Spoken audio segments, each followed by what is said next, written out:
Audiobooks.com presents Village Improvement Societies, a sleep story by Susan Fenimore Cooper, narrated by Suzanne Toren.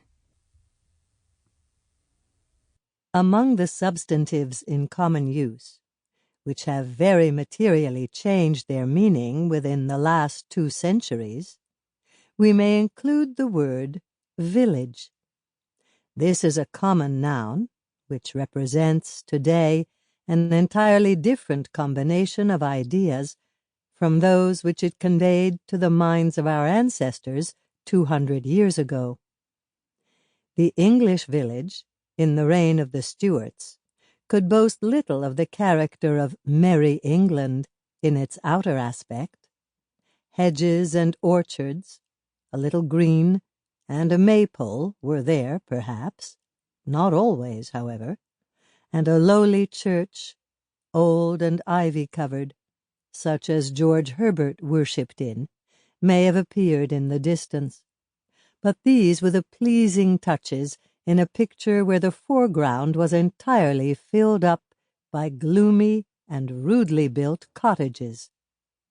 Too often, as a general rule, indeed, mere hovels, scarcely better than the sheds for cattle.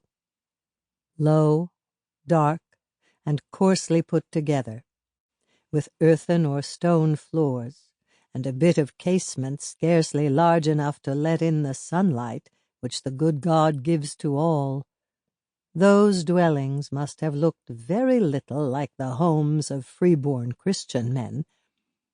We know, indeed, and thanks to God that it is so, that actual human affection and simple piety have often carried a glow and a blessing into dwellings as dark as those. But, as a general rule, the outer aspect of things, and the inner life of the English village of that period, must have been very cheerless. The sole inhabitants of those low-thatched cottages were persons of the lowest grade.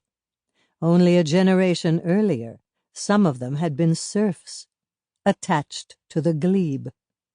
There were serfs in England as late as the reign of Queen Elizabeth of glorious memory.